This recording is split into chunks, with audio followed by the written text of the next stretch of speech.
海贼王动物克星小玉驯服看守，武士索隆得到斩伤凯多的名刀。在凯多和 Big Mom 激烈的友好切磋之时，联军为了即将到来的讨伐战积极准备住。兔胆囚犯采石场的征服，使得联军又增加了数千的兵力。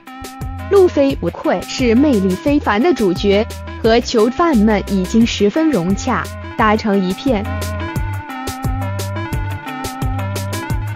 动物克星。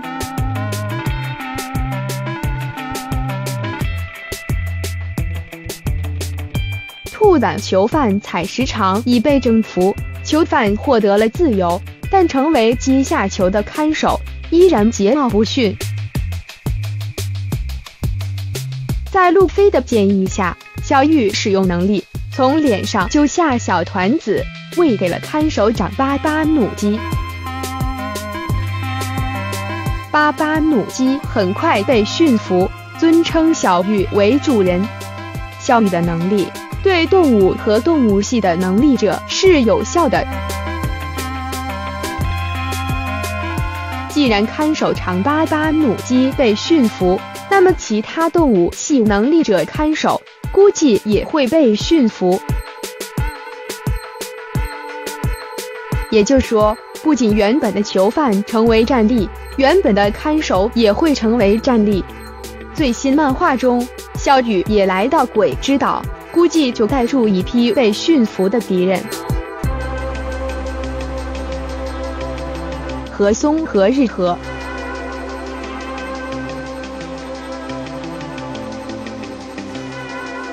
索隆为了拿回秋水，在日和的带路下，再次来到了灵后的劫道桥。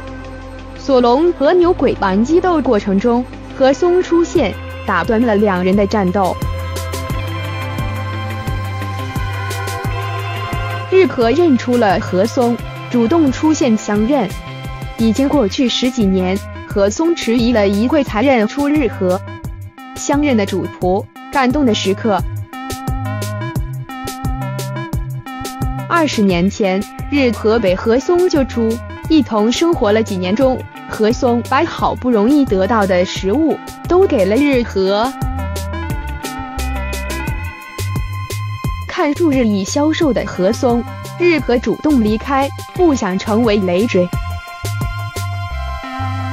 感动时刻，总有人不识趣。凯多军出现，打伤了牛鬼丸，但被索隆和和松消灭。名刀连魔。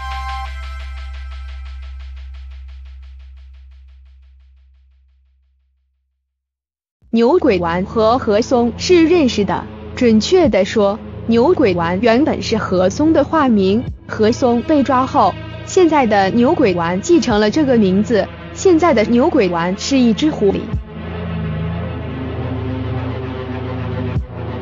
索隆的秋水是拿不回来了，毕竟是国宝，但有替代的名刀相送。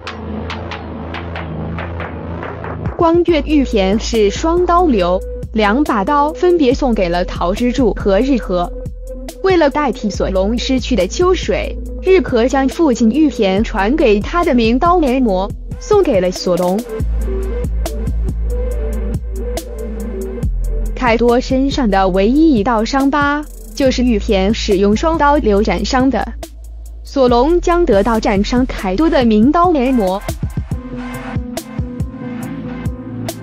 根据预告，下一集要精彩了，会播放光月玉田斩伤凯多的画面。你喜欢这个视频吗？希望你能有一些放松和娱乐的时刻。立刻分享出去，让更多人知道吧，并且不要忘了留下一个喜欢，订阅我。再见。